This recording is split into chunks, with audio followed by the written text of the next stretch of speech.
give money, give this and that, push for them, will all speak for them.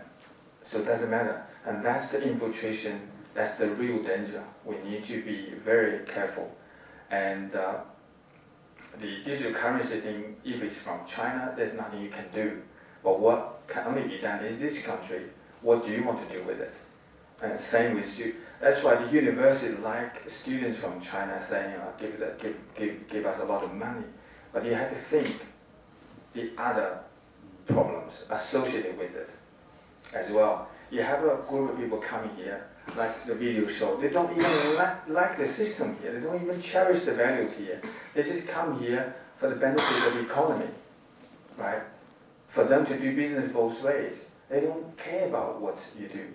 And so, why do you have many people like that in this country and gradually eroding this value system and people, like the gentleman said, make it harder to be employed. And you have these people here who do not even cherish the values here. They don't care. So that's the worry. So I think Australia also needs to do a lot of work. That's why I said communism will not succeed in the end, but a lot of work to be done in the West. Yes, and your question too. Yes, Al.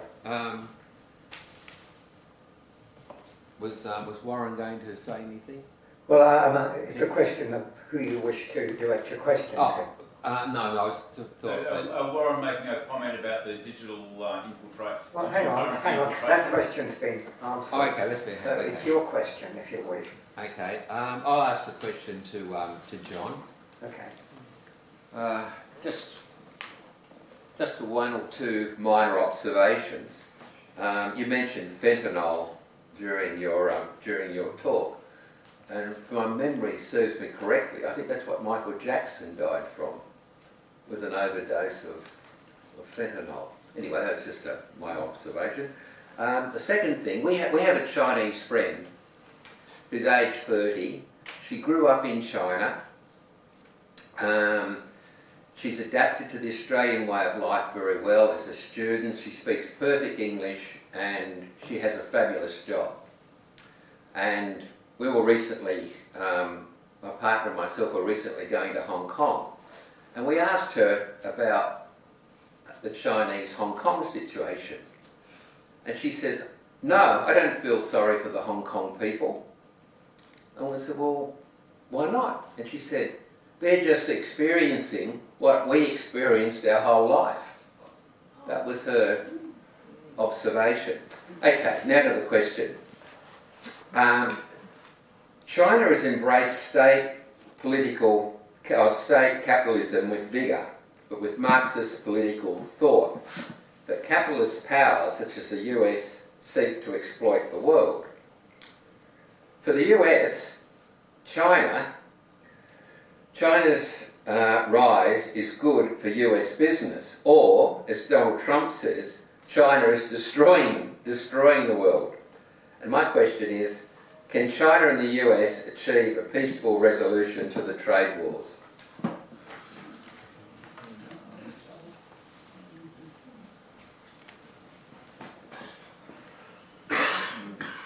Very difficult question.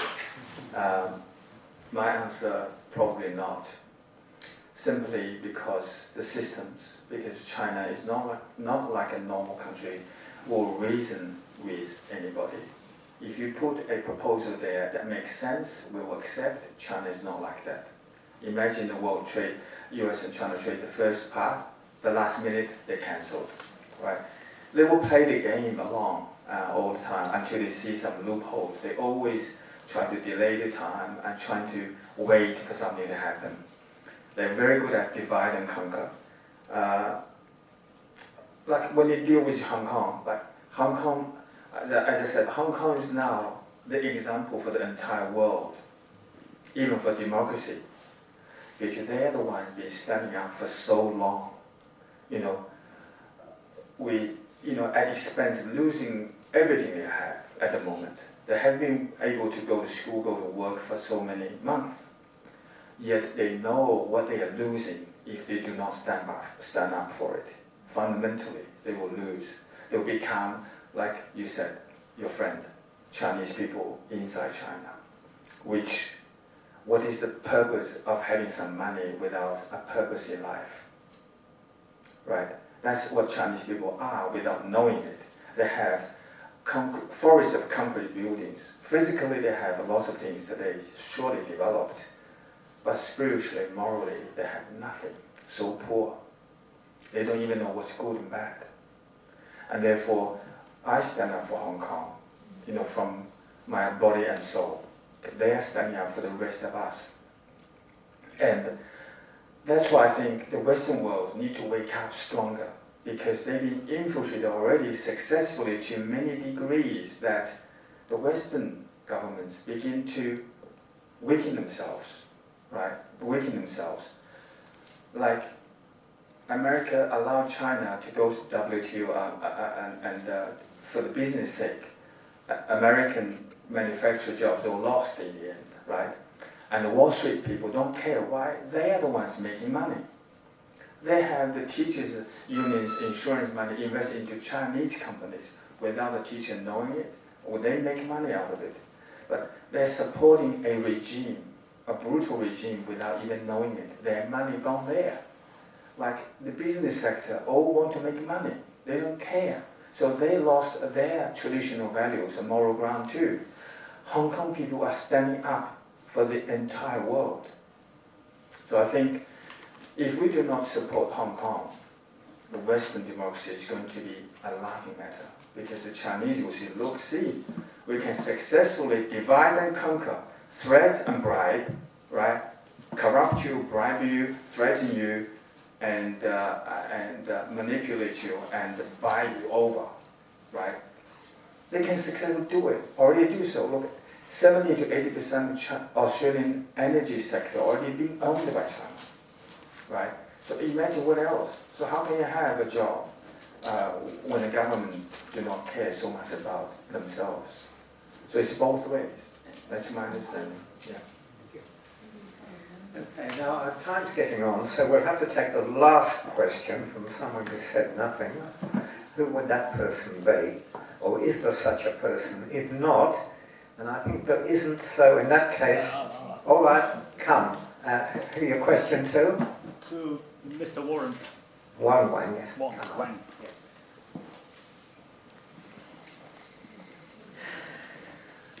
Thank you very much for coming here today. I wanted to ask you about something. Since I'm a foreigner here too, I can observe things that have been good and what things have gone wrong. Maybe your people, wherever they are in the world, may learn something from the good and from the bad experiences of the West, as I have been learning in the past 12 years. In 1965, America was 89% white, whatever they call that, white per race, and it was a superpower. Australia, around about the same time, was whatever, 90-something% of its own Anglo-Saxon founding stock, of the founding stock. And it was a successful, functioning country. Most of the countries of the West have been successful, functioning really well, and improving human rights and all of that quite well, so long as they have been overwhelmingly of one ethnic group, their own founding stock, the Denmark, Danes, and France, and French, and all that. Since you can observe that America, Australia, and most of the countries in the West are slowly becoming less and less of their founding stock,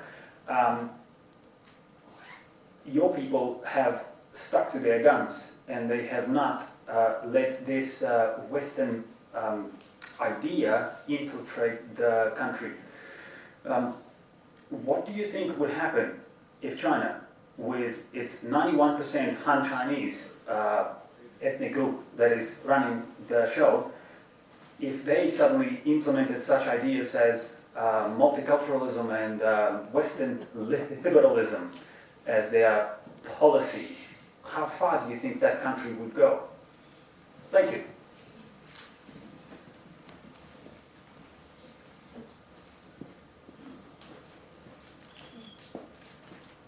Thank you for the question. I think the very bottom of the situation in China, this won't happen. China, it's actually a shame that the Western countries, including Australia, the US, have accepted or imported too many people who don't share the same value or similar values. And this is eroding the culture in the West in general. But I can understand to some point that there are some economic basis or economic reasons for them to do that, because more people coming and the local birth rate probably is very low, and they need people, they need money. So in the name of globalism, they are doing this for the last couple of decades. China won't do that. One thing is because the population is huge still, and the Chinese people, in a way, is very arrogant.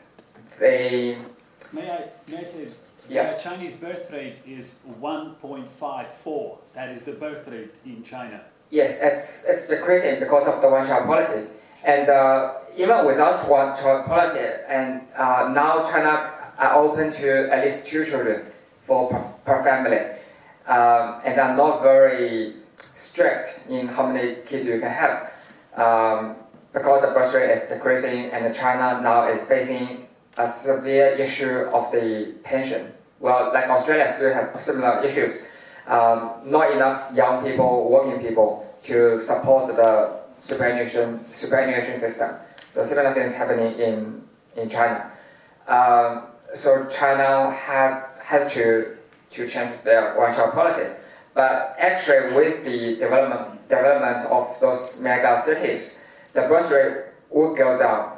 It doesn't matter what kind of policy you have. In Australia, I don't know the birth rate, but I believe it should be 1 point something. 1.7, yeah, similar figures. This is the nature of modern cities, and where was my point before? Anyway, I think China will have this kind of policies, but they, in some cities at the moment, they are, I think, more, in Guangzhou, there are more African people are coming to, migrating to China, to a certain part of China. But overall, China is predominantly just one ethnicity. There's no minorities, no real minorities. And if there are any minorities, they want all minorities be part of the majority. This is actually something Australia or the US or the Western countries should do. So it doesn't matter where you come from, you should be one of us. You are not separate from our society. And this is actually something probably Australia can learn. Thank you. Thank you very much. In terms of the digital currency previously mentioned, I don't believe China will have a successful digital currency, because China has no self-restriction on how they print their money. So the beauty of Bitcoin or the so-called crypto currency is there's a limit for the total amount of coins. So there's no inflation for that particular coins. So that was the nature of Bitcoin. But in China, the inflation is about 20%. But the money may put it in real estate. So the CPI is not that high, but the monetary expansion is huge. I don't think China will have any so-called cryptocurrency or digital currency successfully. So I don't think this is something we need to worry at the moment. Thanks. Now, we've come close to the end of the evening, so I'd like to invite a member of our committee of Western Heritage Australia, Dr. Jim Sternhill, to present the customary vote of thanks to our excellent panel of 3 speakers.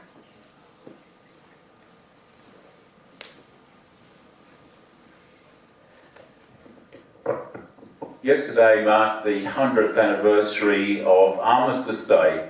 We kind of wonder just what on earth did the diggers actually die for? Here we are, we're undermining our own culture and we're undermining our own real estate.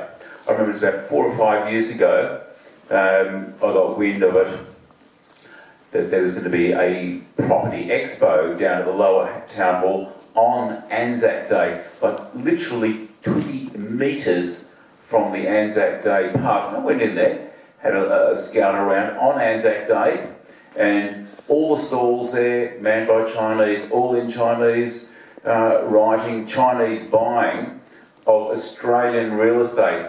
What did the diggers die for? Here we were celebrating the defence of Australia, and literally 20 metres from the path of the march, they were selling Australia off. They fought for this country to sell it off. By all rights, we should have had a riot. There's just no way the police would have allowed me to have a rally on that day. I didn't have enough time anyhow to organise that. There's that foreign investment transparency scheme. All they've looked at so far is to try and criticise Tony Abbott and Andrew Cooper for having the CPAC conference recently. And we see flagrant and absolutely blatant interference of our political system from China. It's just so blatant it isn't funny. Why hasn't that come under the FITS regulations? I'm quite sure they don't declare that at all. Another disgusting thing, the trade was only opened up under Nixon, and it has taken no time whatsoever to completely and utterly undermine things. The Lima Declaration in 1975, the transfer of technology from the developed world to the so-called developing world, it was meant to be 30% of technology, but it's now been pretty close to 100%, isn't it? And they steal our technology. Why aren't we taking measures against that? It's quite ridiculous. On that note, it is traditional we do a bit of a poll. How many people in the room think that China is definitely a threat to our society? Hands up, who thinks China is a threat to our society? That's a pretty good show of hands. So to make it a little bit more transparent, how many people think that China is not a threat to our society? They've all been cowed, have they? Okay, I think we actually, unlike the climate stuff, we actually have a better consensus than the 97% that human CO2 is causing catastrophic global warming / climate change. So on that note, let's put our hands together for our great speakers for taking their time out. To Bob Vinicum, Warren Wang and John Dow, who's come all the way from Melbourne to Inverness, so the Epoch Times to congratulate you for their stand. Thank you.